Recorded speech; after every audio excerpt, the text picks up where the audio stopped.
नमस्कार दोस्तों, मैं हूं आपका अपना जाना पहचाना डॉक्टर अशोक कुमार, सेवानिवृत्त वैज्ञानिक, चौधरी चरण सिंह हरियाणा कृषि विश्वविद्यालय हिसार एवं लुवास अर्थात Lala Lajpat Rai university of veterinary and animal sciences Hisar Haryana, संस्थापक एवं संचालक, भारतवर्ष की नंबर 1 मशरूम स्पॉन प्रयोगशाला, Sonoview mushroom lab and training centre, 1064 Gandhi Ashram, Narela, Delhi 110040। मेरा फ़ोन नंबर है 9812019128।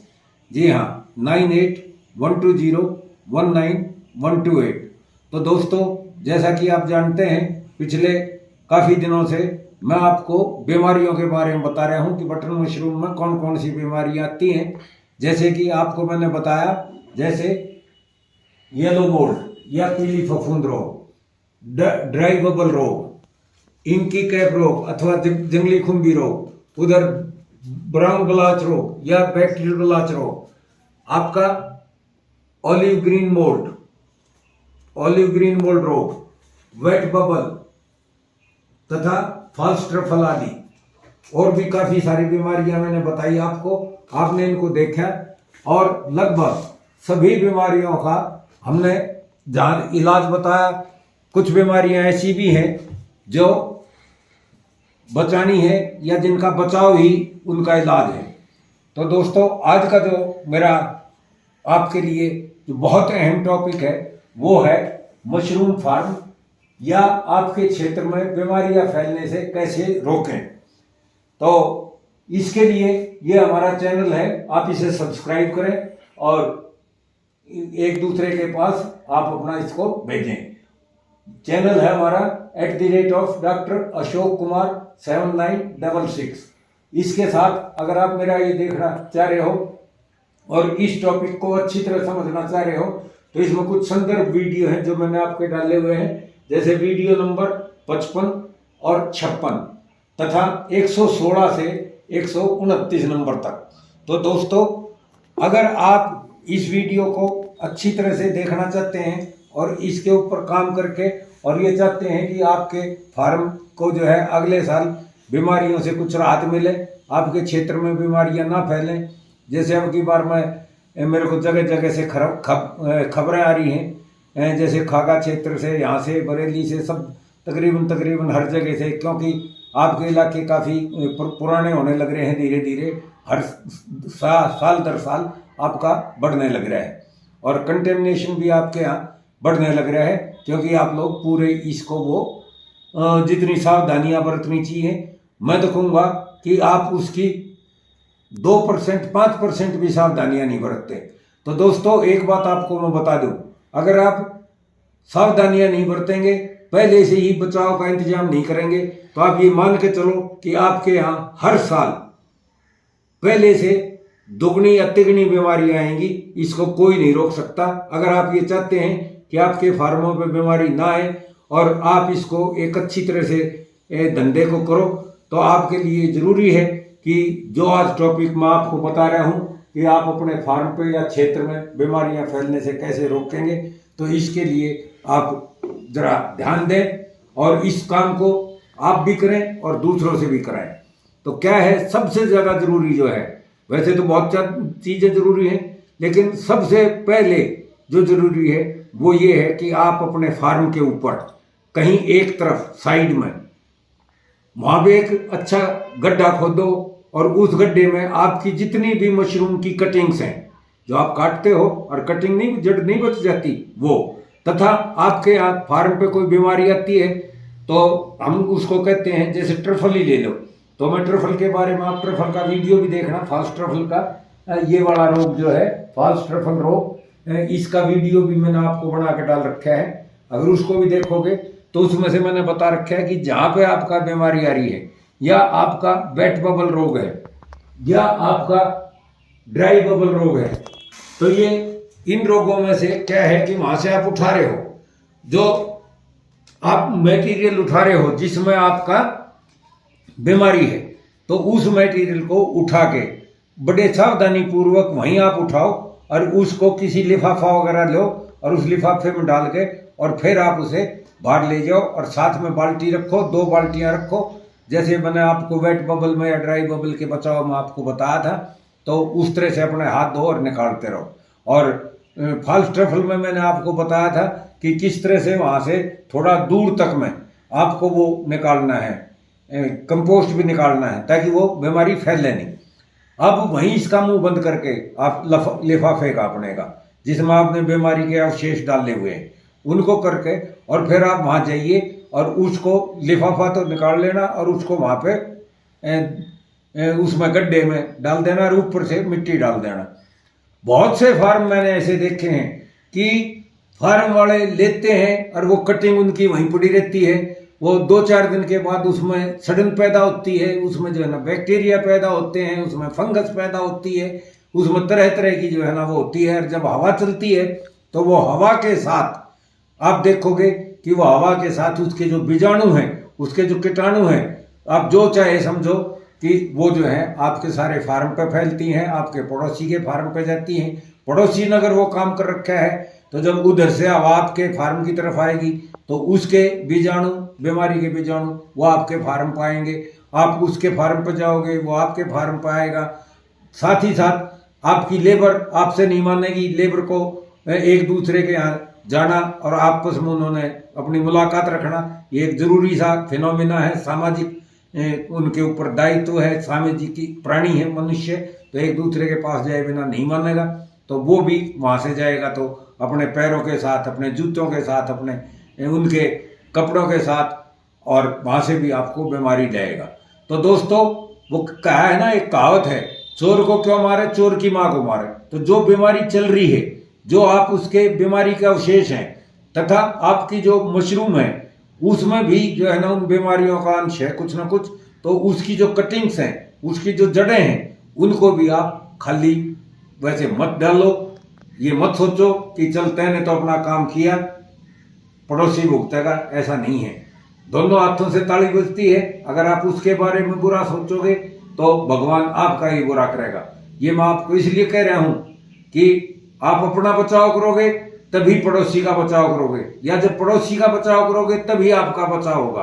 तो कहीं पे भी जहां आपका फार्म है, फार्म के एक तरफ होके कोने में जो है ना आप एक गड्ढा खोदो, गड्ढे की तो चारों तरफ उसमें आपका वो पड़ा पाएगा, मिट्टी होगी। उस मिट्टी को जैसे ही आप अवशेष दबाओगे या जड़ दबाओगे तो ऊपर से थोड़ी सी मिट्टी आप उसमें डाल दो, और जब तक वो नहीं भरता है उसको भरिए। जब वो भर जाए, एक सार हो जाए, तो आप उसके साथ ही दूसरा गड्ढा खोद लो, दूसरे गड्ढे में फिर डालना शुरू करो। मतलब किसी भी कीमत पे आपको अपने मशरूम के अवशेष या बीमारियों के अवशेष या जड़ें आपको किसी भी हालत में आपको वो खुले में नहीं रखनी है। अगर आप उन्हें खुले में रखोगे तो ये आपको नुकसान देंगे। अब कई बार हम कहते हैं लोगों को, अरे डॉक्टर साहब क्या करें, लोग तो मानते नहीं, पड़ोसी नहीं मानता, वो नहीं मानता। मैं आपसे इसके बारे में एक बहुत कड़वी और सच्चाई पूर्ण बात कहूंगा। भाई एक बात बताओ, अगर कोई आपके घर में कूड़ा डालने लग जाएगा या टट्टी फिर के आपकी टट्टी जो है ना भर के लिफाफे में आपके घर में डाल देगा, तो क्या आप उसे बर्दाश्त करेंगे? नहीं करेंगे ना। आप उससे लड़ मरेंगे, आप उसे कहोगे, समझाओगे, और फिर एक दिन ऐसी नौबत आएगी कि आपके आपस में लठ भी उठ जाएंगे, शिकायतें होंगी, पुलिस केस होंगे, ये सारे। तो हमारे पास अभी इस तरह का कोई वो कानून नहीं है कि हम आपकी जाके या मेरे जो सेंटर पर बैठे हैं या मैं जाके आपकी कहीं से भी कंप्लेंट करूँ या आपका पड़ोसी कंप्लेंट करे पुलिस में और फिर आपके साथ जो है ना पुलिस कार्रवाई करी जाए। तो इससे पहले कि जिस तरह से कोरोना में आप देख रहे थे कि लठ बज के जब भी तो आप घरों में अंदर बंद हुए, वैसे तो नहीं बंद हुए ना, इधर निकल उधर निकल वो किया आपने, लेकिन होना पड़ा बंद। तो इससे पहले कि सरकार मजबूर होकर कानून बनाए और उससे पहले आपका सर्व सत्यानाश हो जाए, आपके यहाँ बीमारी आप देख रहे होगे जहां जहां ये बीमारी आ रही है, कहीं वेट बबल है, ड्राई बबल है, कहीं फॉल्स ट्रफल है, तो ये कहीं येलो मोल्ड है। ये चारों बीमारियां तो बहुत तेजी से फैलती हैं और इन बीमारियों ने येलो मोल्ड तो आपका ये समझो कि 2 से 3 साल में आपकी जो है ना मशरूम छुटवा देती है। इसी तरह से मैंने फॉल्स ट्रफल के रोग के बारे में भी बताया है कि इसने इंग्लैंड में भी जो है ना सारे इंग्लैंड में वो बंद करवा दिया था मशरूम लगानी बंद कर दी थी, क्योंकि हम जो पहले लगाते हैं या आप जो आजकल लगा रहे हैं, ये मशरूम की जो स्पेसीज है इसका नाम है एगेरिकस बाइस्पोरस। तो एगेरिकस बाइस्पोरस अब वहाँ पे लगनी बंद हो गई है, और उन्होंने फिर जेनेटिक मॉडिफाई करके अलग वैरायटी निकाल कर अलग स्पेसीज बना के, और इंग्लैंड में आजकल एगेरिकस बाइटोरकस हो रही है। तो ये एगेरिकस बाइटोरकस और एगेरिकस बाइस्पोरस में आप अंतर नहीं समझोगे। मैं एक उदाहरण के रूप में आपको समझाता हूं। जैसे एक आपकी देसी गाय है, ये आपकी, ये मान लो कि ये आपके एगेरिकस बाइस्पोरस समझो एक तरह से। और दूसरा आप देख रहे होगे कि बाहर की नस्लें जो आ रही हैं, जिन्हें आप संकर नस्ल कहते हो या विदेशी गैया बोलते हो, तो वो भी हैं।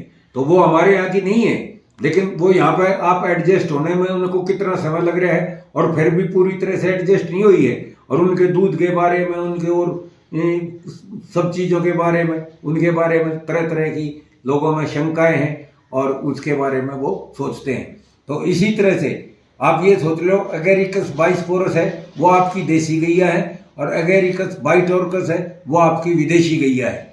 तो जैसे विदेशी गैया आपके यहाँ एकदम से जल्दी बीमारियां पकड़ती हैं, नहीं होती हैं, सही से नहीं चल रही हैं, आपकी देसी गाय अब दोबारा लोगों को देसी गाय की तरफ जा रहे हैं। तो दोस्तों, इस एगेरिकस बाइस्पोरस मतलब बटन मशरूम को अगर आप अच्छा चाहते हैं, तो ये जरूरी है कि आप इनको, इसमें जो मैंने आपको बताया है, गड्ढा खोदना और उसमें दबाना, ये आप करो। साथ साथ आप इसमें जो है हर हफ्ते 10 दिन में 100 लीटर पानी में 1.5 लीटर आप सोडियम हाइपोक्लोराइड, मेरे हर सेंटर पे मिलता है, खागा भी मिलता है, बरेली भी मिलता है, यहाँ नरेले में भी मिलता है, हर जगह से। अगर आपको नहीं मिल रहा है तो आप हमारे पास आइए, सेंटरों पर आइए, वहाँ से लीजिए, और 100 लीटर में 1.5 लीटर लेके उसको घोल के, और आप उसको अपने फार्म के हर जगह चप्पे चप्पे पे छिड़कें, गलियों के बीच में छिड़कें, जो झोपड़ियों की आपकी वो है उनके दीवारों पे छिड़कें, अंदर बाहर। और इसको बेडों में मत मार देना, इतने घोल में, बेडों में इसकी बहुत कम मात्रा लगती है। जब आप बेड में मारोगे, जिस तरह से गलन के जो ब्राउन ब्लॉच रोग में मैंने आपको बता रखी होगी, उसी के अनुसार उसकी मात्रा में लानी। लेकिन फार्म पे और फार्म के आसपास रास्तों में, और आपकी जो खाली पड़ी है या जितनी भी जगह है जहाँ जहाँ आप मार सको, तो इसको स्प्रे करो। और साथ ही बहुत बढ़िया रहे कि आप भी उसी दिन स्प्रे कर रहे हो, और आपके पड़ोसी चाहे 1 है, चाहे 2 है, चाहे 4 है, उसी दिन अपना एक शेड्यूल बना लो कि भैया हमें फलानी तारीख को फलाने दिन हमें ये स्प्रे मारना है। तो आप सारे के सारे मारोगे तो इस बीमारी से बचोगे। और नहीं तो गारंटी ले लेना कि अगले साल ये जो फॉल्स ट्रफल है, ये जो रोग है आपका, वेट बबल है, ड्राई बबल है, आपका येलो मोल्ड है, आपके यहाँ दुगना या तिगने मात्रा में आएगा। फिर ना कहना कि पहले से जो है ना बताया नहीं गया था, नहीं तो हम तो ये कर लेते। इस कहने से भी बात नहीं बनती कि डॉक्टर साहब मैं तो कर लूँ, लेकिन मेरा पड़ोसी नहीं करता। आप उसे समझाओ, आप उसे बताओ, आप उसे दबाव डालो, कुछ भी करो, लेकिन आप उसको कंट्रोल करो, अपने यहाँ भी उसके यहाँ भी। जब आप अपने यहाँ नहीं करोगे तो उसके यहाँ कैसे कर दोगे? तो ये आप इस चीज को करें। अब इस वीडियो को मैं यहीं पे समाप्त करता हूं, और इस आशा के साथ समाप्त कर रहा हूं कि आप जरूर अपने सारे फार्मों पे आज ही इस वीडियो को देखने के तुरंत बाद आप अवश्य गड्ढा खोदेंगे, और उसकी मिट्टी चारों तरफ रखेंगे, और वहीं उसको दबाएंगे, और अपने यहाँ फार्म पे जरूर स्प्रे करेंगे। एक बार सोडियम हाइपोक्लोराइड का कर लिया, एक हफ्ते में आपने जो है ना 100 लीटर में 150 ग्राम कवच घोल कर लिया, या थोड़ी सी उसमें अगर फॉर्मलिन मिला उसको 200-300 ग्राम तो मिला लो, और नहीं तो कोई दिक्कत नहीं है, खाली इसका कर दो, एक बार इसका करो, एक बार उसका करो। और जब तक आप मशरूम लेते रहते इसको करो।